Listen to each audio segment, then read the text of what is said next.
Wheeling Plan Commission meeting for Thursday, October 26, 2017 is called to order. Please stand for the Pledge of Allegiance.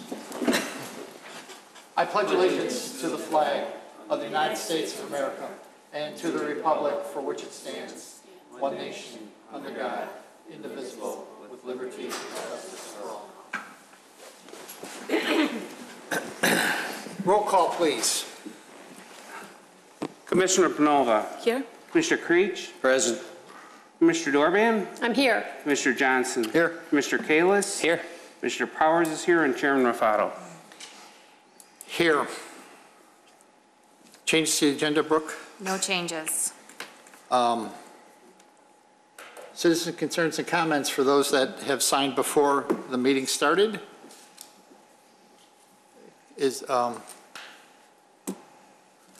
We have, Hi, my name is Deborah Wilson. excuse me, Mallory? Yes. We're supposed to sign up before the beginning of the meeting? Village's rules require sign in prior to the meeting starts. And this meeting had already started, I'm sorry. But you cannot speak tonight? The time it appears you started earlier, not supposed to start until 6:30. The meeting had started The already? meeting started at 6:30. We have a clock and time. We have a clock and time. So, thank you. Consent items? Are you denying me my right to speak at a public meeting? Yes, the meeting has already started, and that is what we have. It was up there for anyone to sign in before that, and we're going on to the consent items. Number 6. Robert's Rules of Order, I'd like to ask you as the chair to please permit me to speak. No. And just to clarify, that's no, you're not permitting her? No, I'm not going to permit you to speak. Thank you. Consent items. Docket number SCBA 17-38, T-Mobile, 1053 Lake Cook Road, appearance approval of a wall sign. Docket number SCBA 1739, High Auto, 116 McHenry Road, appearance approval of a wall sign. Do I hear a motion? So moved. Second. All those in favor? Aye. Aye. Roll call. I'm sorry. Yeah, Roll call. roll call. Mr. Secretary. Okay, we have a motion by Commissioner Dorban, a second by Commissioner Johnson. Commissioner Dorban? Yes. Commissioner Johnson? Yes. Commissioner Panova? Yes. Commissioner Creech? Yes. Commissioner Kalis? Yes. Commissioner Powers votes yes, and Chairman Rafato. Yes. Items for review. Docket number 2017-12, Consolidated Commercial Properties, LLC, 212 through 224 South Milwaukee Avenue, variation from Title 19 zoning related to residential use on the first floor. Mr. Secretary.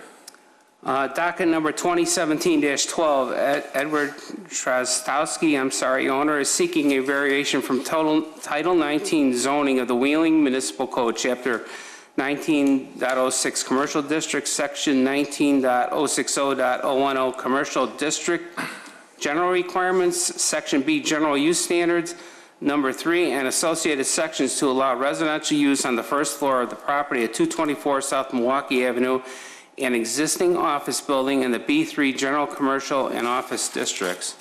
Standards for a variation. A zoning variation is intended to be a method of adjustment to equalize regulations where Title 19 of the Village of Wheeling zoning has created an unnecessary hardship. A variation is designed to allow affected property owners the same rights and privileges that others enjoy in the same zoning district.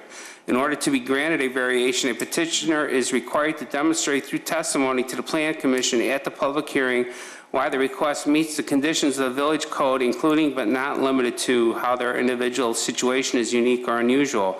Prior to the public hearing, the petitioner provides written statements meant to show that the request for variation meets the standards established in Title 19. The Commission chairperson will typically direct that these statements be entered into the record without a full reading of them at the hearing.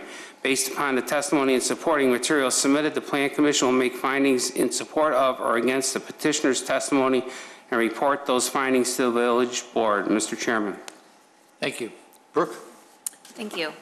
First, I'd like to state that the staff report and submittals from the petitioner are part of the public record. Just an overview of this proposal. A zoning variation is requested to allow for a residential unit on the first floor of the B3 commercial district. The code requires any residential uses in the B3 to be above the first floor and to be occupied by the property owner or operator.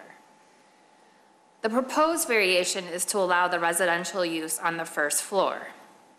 The petitioner has confirmed that it will be occupied by an owner or operator.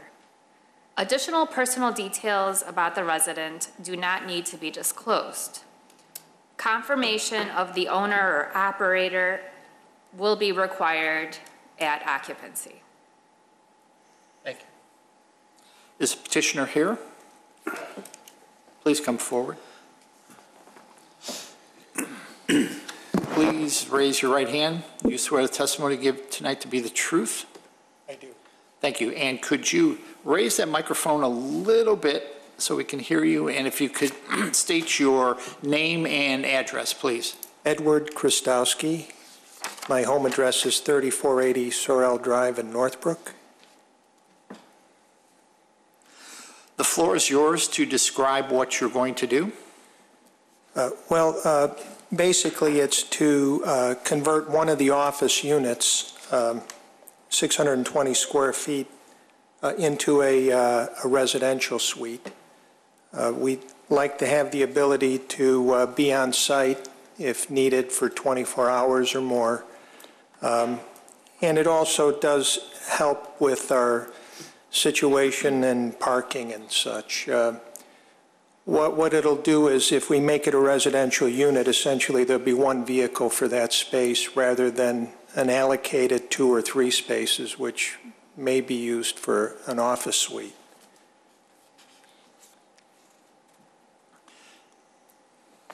Anything else to add? We've gone through a list of things that we provided, standards for variation.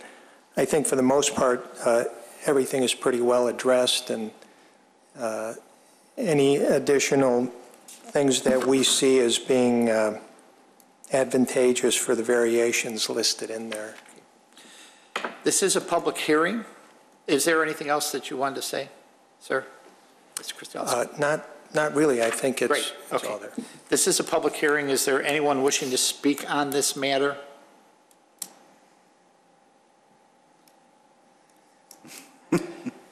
Please come forward.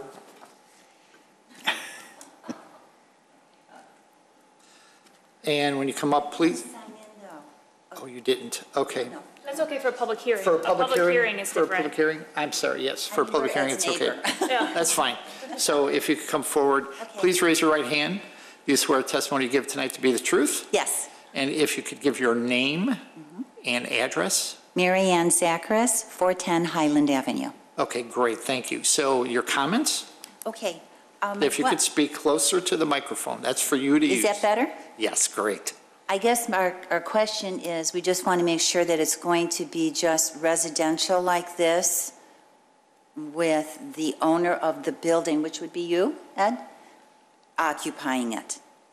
That it wouldn't be someone else that's coming in and living in the residential unit? So the code requires that the person living in the unit either has to be the owner or the operator. So it has to be tied to the business. It can't just rent it out to anyone in the public. That's what we were wondering, if it Yes. was going to be rented out to someone, and then that person was going to be the person using it as a residential. No, it has to be someone, either the owner or the operator of the business. So it doesn't necessarily have to be Mr. Krasowski, but it has to be the operator of the business if it's not him. Okay. Okay? So that means, Ed, you could rent that space out to a business, and they could use it as a residence? It's typically what's known as a Mr. Krastowski, could you Could you please come up to the mic? The code has a section in it that calls it a work-live suite.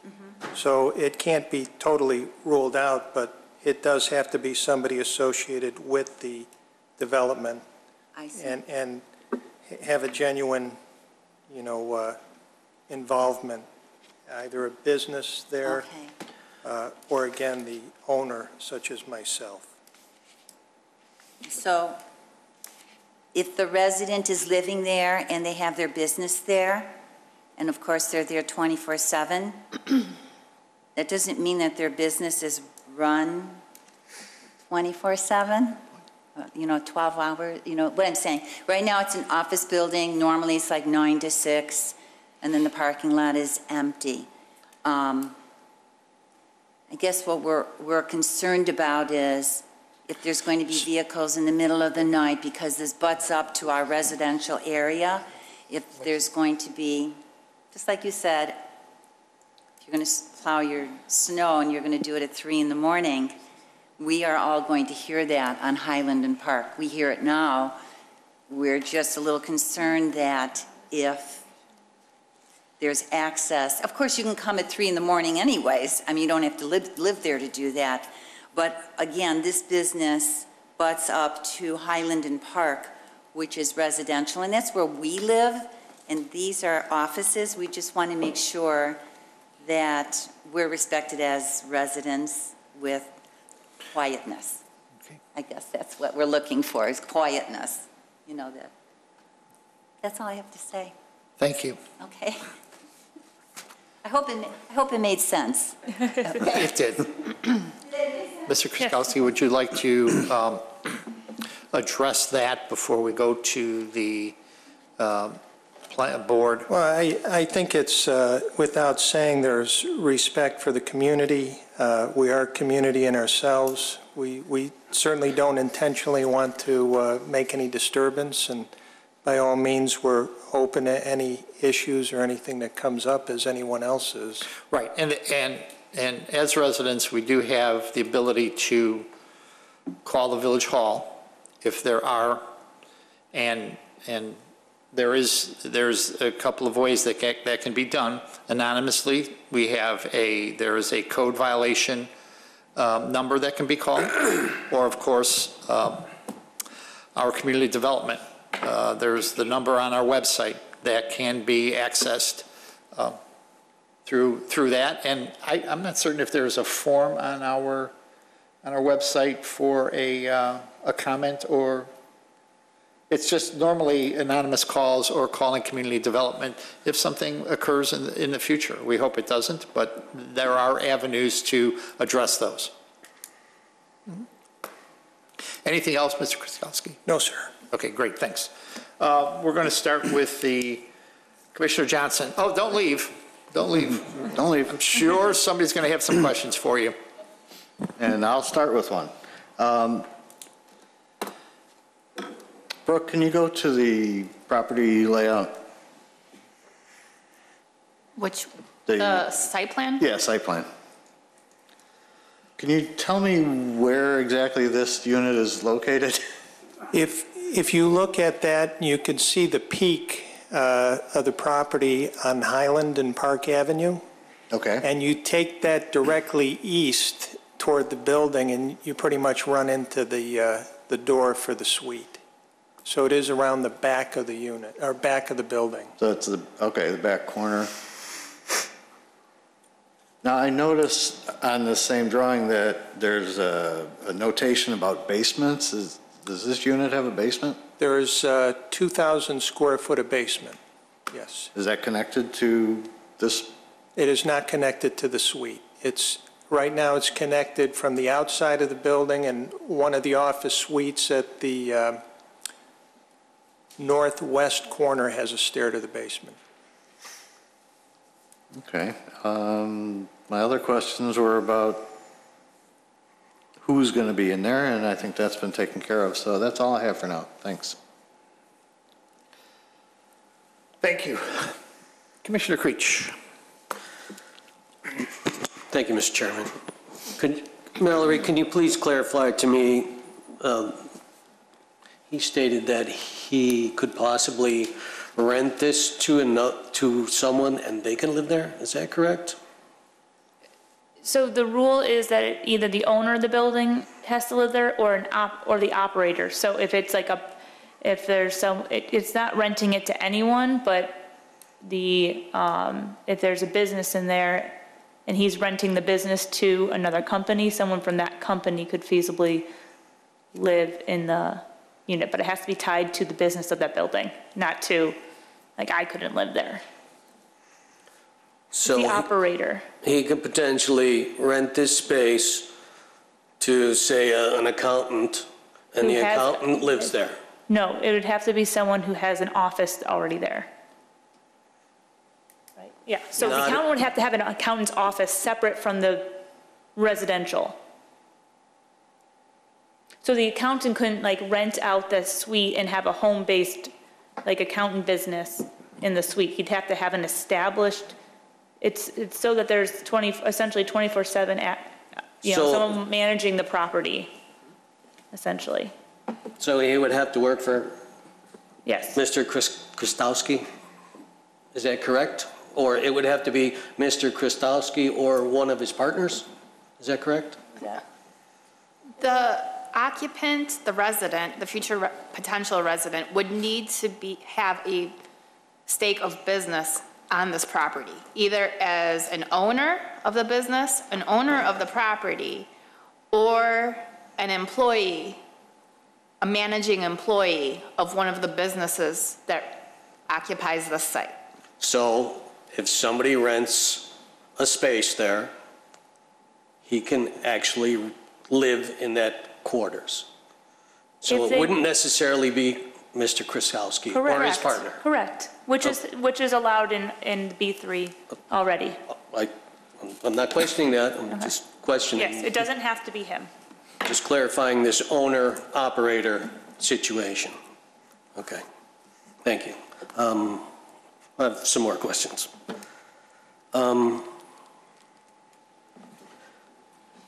So this particular space is not going to be a home office, it's just going to be a residence for someone to watch the building? And they're not going to run an office out of that space? I don't think that it would be practical from the standpoint of the floor plan to run an office or a business out of that suite, but it certainly can be a residential suite. I mean, typically when you think of an office, you have a receptionist, you have somebody working there and that, it won't lend itself for that, I don't believe, no. Well, people do have offices in their homes where they have their clients come over and they just walk through the house and go to the office. But I think that a home is typically more than 620 square feet. So This whole thing is completely different. So, I mean, I'm just trying to clarify what the intent of this, particular residence is supposed to I'll tell you, be in an office building. the real intent is that, we haven't ever rented this 100%. And putting it out there for rent strictly for business has not really been that successful. So, and not only that, but as you may or may not know, we've had an issue with the parking situation. We're rather tight on parking at times of the year. I see you got a variance for you. So this really worked out really well, or would work out well, to reduce the parking requirement and allow us to essentially take the suite out of a general rental role and put it in there more as a private area in the building for ourselves. You're gaining one parking spot. Well, maybe two. I mean, I've got tenants in there in Well, that's- 495 square feet, which have 3 or 4 employees. So each one has a car, that's 4 cars. But according to our code, you're just gaining one parking spot. According to the code, yes. Okay. Can you explain to me what this second-level mezzanine area is like? Because we don't have any really information on this. It's really 150 square foot of area. What had happened is we originally came to this board with a single-story office building. The charge to us was to create something that was more, more attractive, more something. And at that time, our architect had raised the center of the building, which gave us an additional 150 square foot if we created the mezzanine. So it became kind of a feature for the 4 interior units of this office building. So we have some tenants that use it as an office, as a conference space. They put a conference table there. Others we have had their private office up there, but you know, it's kind of a flexible space. So you do have a second floor, basically, on the building. I would not call it a second floor, because if we had a second floor, we would have had to put in an elevator. This is a mezzanine, and it has a very specific definition in the building code and cannot be called the second floor. It must be called a mezzanine, which means that at least 1/3 of it is open to the space below. So it is not, by any definition of the building code, a second floor. It is a mezzanine. So it has totally different requirements and code compliance and... For commercial. I don't know if it only... But if the second floor was residential... If it's residential, I'm not sure. Then you would have to have an elevator. Maybe, yeah. I mean, I can't answer that question for sure. Okay. I think because it's a mezzanine, even in commercial or residential, it wouldn't need an elevator to access, my understanding of the code. Okay, so for your occupied space here that you're looking for, you don't show any use for this mezzanine at all? No, because like an attic, like any kind of a shelf or storage or whatever, I don't think it's going to comply with being a second floor. So we're just going to leave it as a mezzanine. Is this spiral staircase in place? It is, yes. Does the fire department have any problem with, egress for this second story level? No. Considering it's a spiral staircase, and I know it just goes out to the roof, that's kind of the same as a balcony, but that's okay? As Mr. Krasowski identified, in a building code, it's classified as a mezzanine, which is a different scenario, and there are different code requirements, and there are also different code requirements that do allow the use of the spiral staircase. So it is a code compliant situation. Is it the best situation? Should there be a ill person up there? The answer would be no, but it is code compliant. So it would be code compliant for Correct. An apartment? Correct. The code in that particular situation regarding the mezzanine, it doesn't differentiate between the use group for the building. It has to do with the amount of square footage in that mezzanine level related to the square footage on the first floor, and that it's open, what they call open to it. Thank you. You mentioned in your request that there's been some theft and some vandalism at the property. Yes. What kind of vandalism and how often has this occurred? Well, we do our own maintenance and plowing of the property. We do manage the property. We do plow the property in winter, and we've had a snow plow stolen 3 times on us. One time it's probably on me because I left it out there. The second time we had it chained up, and the third time chained up and behind a trailer. So they just keep, So this is snow coming after. blower? It's happened before. Vehicles have been vandalized. Okay. Glass door recently has been broken. So there have been a few things that have gone on. We have put in cameras. We've put in lighting that's motion sensitive lighting to turn on at night. And by all practical purposes, we really feel adding a presence there, or at least potentially a presence there, may detract some of that additional vandalism and things from going on. So as far as the hardship for having this particular apartment, the hardship is... Other than you don't have everything rented? Well, it's the rental, the parking, and, otherwise the security for the development.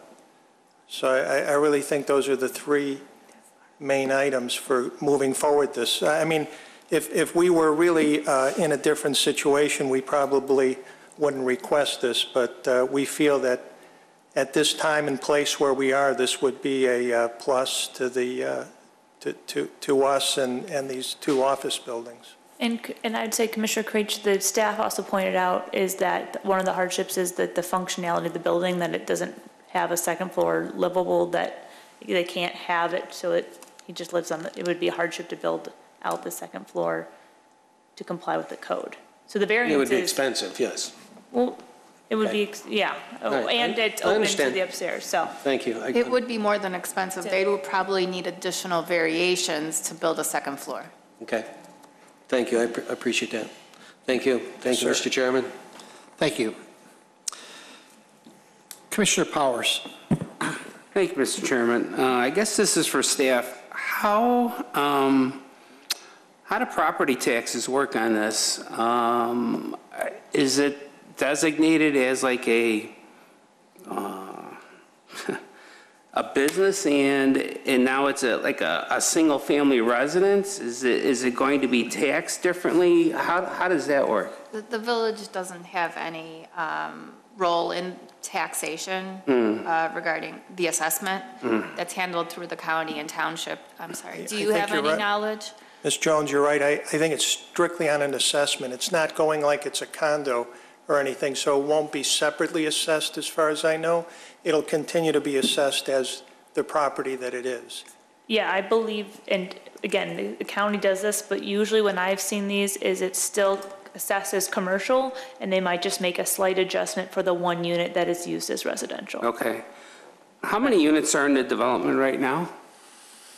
In the 224 Yeah. building, it consists of 8 individual office spaces plus the basement.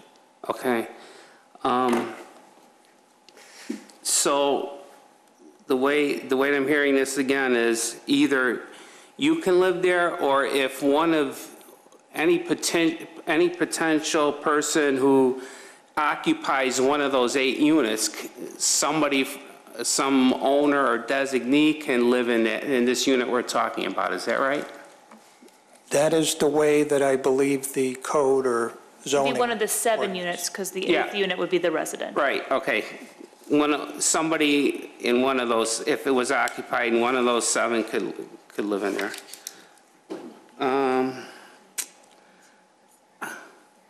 I think that's really all I have right now. Thank you, Mr. Chairman. Oh, one more question. What happens if you sell the property or you leave? What happens if is there a case where this could be vacated? And let's say, what happens to this unit then? I'd like to know about that. Any idea? The variation would run with the land, and it could be used for a residence for the same purpose as a owner or operator of Okay. the property. All right, that was it. Thank you, Mr. Chairman. Commissioner Dorband. I kind of would like to dovetail on what Commissioner Powers brought up. I understand that an operator is considered, AKA a tenant who rents an office, correct? I mean, so an operator and a tenant are basically the same thing. An owner is obviously the owner, but I guess what I'm getting at is if we're saying an owner/tenant can occupy this living space, then my question is, what happens if that tenant moves out and now you no longer have the office tenant there, but the person that was the office tenant now has this residential space? What happens? I mean, do you evict them do they both go away at the same time? How do we police that? And We would police it through our business licensing and our rental licensing for apartments. So we have two two measures to Okay. oversee that. Okay, so if the tenant went away, the office tenant went away, he would also have to vacate this living space, correct? Correct. Okay. My next question is, we talked about one vehicle. There are lots of people who have two vehicles. How do we make sure, because we're already talking about the fact that we have limited parking spaces, how do you tell this tenant slash apartment dweller that they can only have one vehicle? How do we do, because what happens if that's they done have a through- truck and they have a car? I Well, mean, that's done through the owner determining that if he's going to run, if he's going to limit. I mean, there's nothing, they would have the ability to park two vehicles per the code, but that's all done through the rental license, like the lease agreement. So we don't have anything, We don't, yeah, no control. that's, if he's concerned about parking and thus wants to limit to one car, he would do that when leasing out the property. Okay, that's all the questions I have. Just to, I know it's not my turn yet. I normally go last. But I think we just have to look at this as any other commercial or residential. We say that for instance, a restaurant, we say a restaurant can only have X amount of, their parking need is X amount of vehicles, based upon the Stalls, workers, seats, everything, yeah. yeah, right. But we don't ever check those. We can't, it will be, what's the word I'm looking for? It will be policed, it will be self-policed, because if they run out of parking spaces, they run out of parking spaces. So, and I know where you're coming from, because we try to manage that in the beginning. I only brought it up because they keep repeating this Oh, over I and know. over in here. Yeah, I And know. I'm Oh, yeah, just- right, and that's one of the, as they listed as a hardship. But if we're just looking at the variation of moving, because if this was on the second floor, they wouldn't even before us. You'd never We see wouldn't see us. So it's something that in my 13 years on the Plan Commission, I've never seen this variation come through. And Pam, I'm not sure you've ever seen one of these. This is the first one I've Right, ever for heard. you. And I've been here 18 years. Right, so it's just something that we are, it's just something that's getting used to, I guess. They are So, common. I mean, this situation is common. Right, yep, It's just not something you guys usually have to approve. right, exactly. So, okay, thank you. I was just going to make that comment, but, so, It's just unusual. yeah, oh, without a doubt. Commissioner Blanova. Thank you, Mr. Chairman. Any exterior modification? I'm sorry. You're going to modify anything exterior that they will look like it's a residential? No, we don't anticipate any changes to the exterior of the building. So if, for example, if a doors right now is a commercial? Yes. Doors so it's going to stay the same? I would think, the door, just like some of the tenants put in shades, the same thing, the door can be, shaded or blocked off for privacy, but I don't anticipate changing it, no. Got it. It just, I don't know if it's going to matter or not. How it's going to work with the waste management or post office? Does it really matter? No, I assume that they would continue doing mail in a similar way. I mean, it just if someone wanted their own personal mail delivered, they would write their address as unit G, whatever unit it is. Just like in an apartment building, you identify which unit you are. Got it. I don't think I have anything else. Thank you. Thank you. Commissioner Kalis.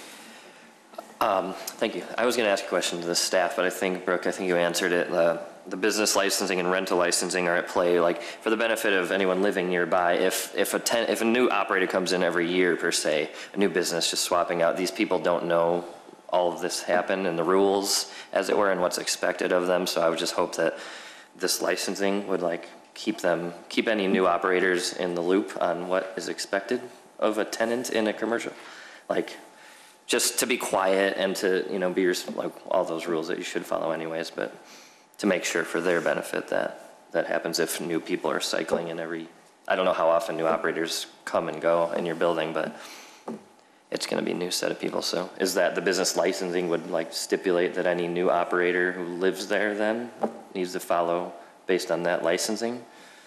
I mean, the licensing would cover the hours of operation of those businesses, and then so the residential portion usually should just be like a residential after the business ends. Okay.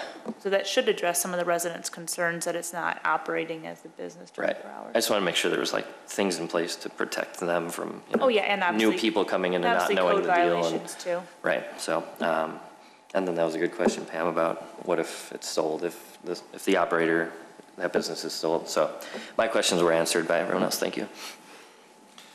Thank you. So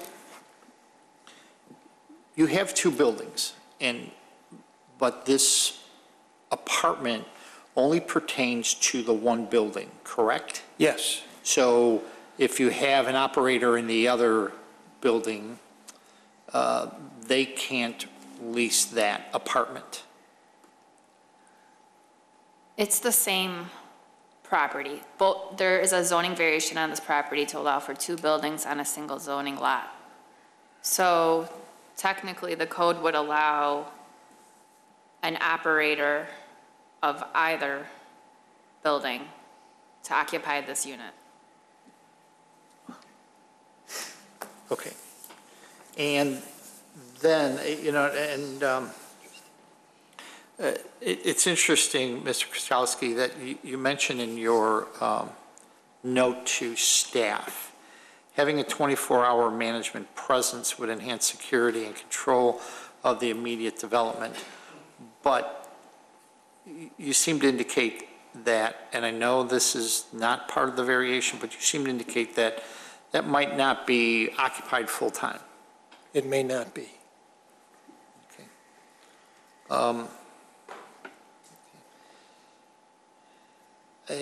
And I understand that. So this has a separate, well, I don't understand that because you say it here, that 24-hour management presence. I believe it gives us the option if, let's say there's a rash of incidents in the neighborhood, we could certainly put myself there, you know, or. Well, that would be interesting because you're leasing this to you could lease this to an operator. So yes. I'm sure he's going to say, okay, let me change the sheets and I'll come in and stay there. So. Well, we didn't, I mean, it's part of the variation, but it's not necessarily the way that I'm going to run it, you know, so I don't anticipate renting it out, but it is part of the variation, part of the code, part of the zoning, and it's there. So. Okay.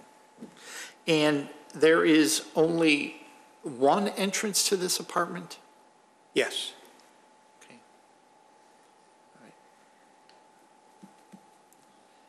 right. You could probably look at it as an extended stay suite or something. You've gone I guess so. Yeah, you know, you're right. Yeah, I guess only so. one entrance, one exit. Yeah, one entrance, right. You know, I never, it's so, as you can tell, it's very new to all of us who have been on the board for a long time, and then new members. However, as you know, it's not unique to the area. Right. So there's lots of residential things going on across the street, down the street. So, and this is probably a what if. I'm not certain you've thought about this, but if you happen to lease it to an operator, a business operator, somebody who's a CPA, and, you know, during the tax season from January through April 15th is there 24/7. Would you tie that to their, would you tie the lease to their business? Or I guess that's not relevant, is it? It's probably not relevant. Okay, so I'll skip that question. Okay. I really don't have anything else except to say, as your neighbors to the west of you there, you know, just be a good neighbor. You have been a good neighbor in the past, you know, and they're nodding, so that's a good thing. So that's a good thing. So continue to be a good neighbor, and I don't know how this vote's going to be, but if this passes, continue to be a good neighbor, and that's all we ask. So. Yes, sir. Does anybody have any other questions? I do. Yes, Commissioner Dorban. You said, and maybe I misheard you, you said that you may or may not rent this out? Or have you definitely made a decision that you're going to do this? I've definitely made a decision to convert it into an apartment, and right now I don't have any plans to rent it out, and I don't have another suite that is requesting to have this ability. I plan on, while I own the property, to keep it for myself. If that's the case, you haven't decided whether you will or won't. What drove you to make this into a residential piece? You know, I'm getting slowly up there where I'm making some decisions with where I live, my home, my property now, my home. And one of the things that, first of all, the suite was available. And if I decide to sell my property in Northbrook, maybe buy something in another state, so while I'm here operating my business, I have a place to stay. I'm practically living there 24 hours a day as it is now. But it does give me some options with, my circumstances. Okay, thank you. Any other questions? Do I hear a motion? Oh, wait, I'm sorry, yes, I'm sorry, let me go on. Go ahead. Mr. Chairman, I'd like to make a slight change to the motion to specify Unit G. As the motion is written, it just says that a single unit on the first floor. I'd like to specify Unit G of the first floor. So we are identifying the specific unit. The specific area and. Yes. Okay, so then, just as an aside, it's in our notes, I see Unit G there. So again, and this probably isn't germane to, because we're looking at a variation of moving an apartment from the second floor to the first floor. The layout, the floor plan probably isn't required, but you have the floor plan shows open to below on the first floor. I don't know how it could be open to the below. I'm sure if that's up on top, that one right there. Yes, I think that's a drafting error. That's drafting error. Open to above. Correct? Yeah, open to above, because if you're below, you're looking into your basement. Yeah. So I'm not certain if this is going forward, this would be part of the packet that goes. This would go to the board, even if it's not an exhibit to the ordinance, So- still would be presented. So can we make a condition or something just saying, or is a condition required? I know a condition isn't required, not for a variation. It would just be noted and staff would make sure it's corrected before the board. Okay, fine. Then I'm good with that. Okay, because we want to ensure that the village board gets the proper information. So, based upon that, do I hear a motion on docket number 2017-12? So moved. Second. Motion by Commissioner Johnson, second by Commissioner Blanova. If you would move that microphone, we could hear you. Yeah. Thank you. Mr. Secretary. Mr. Johnson? Yes. Mr. Bonova? Yes. Mr. Creech? No. Mr. Dorban? No. Mr. Kalis? Yes. Mr. Powers votes no. Chairman Rafato? Yes. It passed 4-3.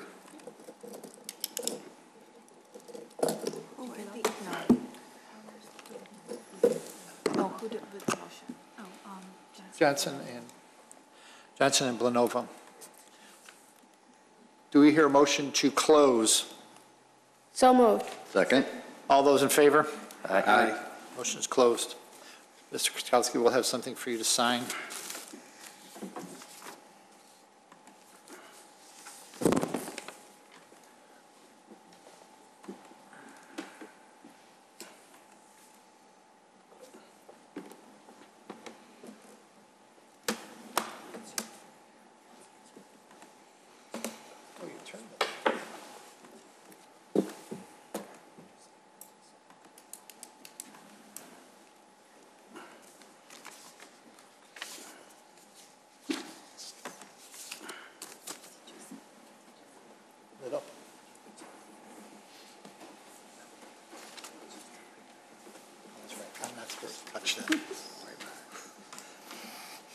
there's only one this time, so I can't screw it up that much.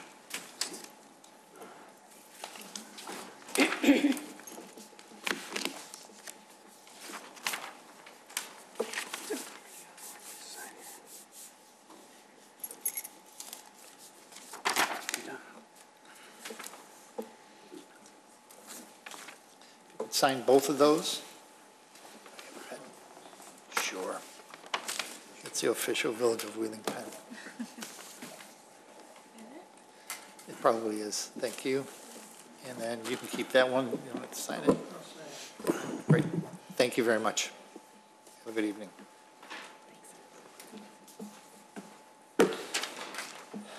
Approval of minutes for October 12th, 2017. So moved, Mr. Chairman. Second? Second. Commissioner Blanova, the quiet one over here, said second. Again, I should keep A it. motion. Got to shout it out. Commissioner Blanova. All those in favor? Aye. Brooke, other business. I have a couple items. First, I just want to notify or remind everyone that the holiday Plan Commission schedule is going into effect soon, so that means we're shifting the meetings to the first and third Thursday of each month. So we do have a meeting next Thursday, in case you didn't Thanks see for the rubbing it email in. earlier. So please let me know if you're not planning on attending any of these meetings. I will not be here November 2nd. Okay, thank you. Is that just for 1 month or ongoing? Both November and December. December. Okay, thank you. Thanks. Second, you may And have, as an aside there, staff does a great job of putting out a calendar at the beginning of the year, and I completely forgot about it. So staff does put it out. It's got a calendar of, because of public hearings, when public hearings have to be held, it is part of the calendar, and then when they can go to the village board.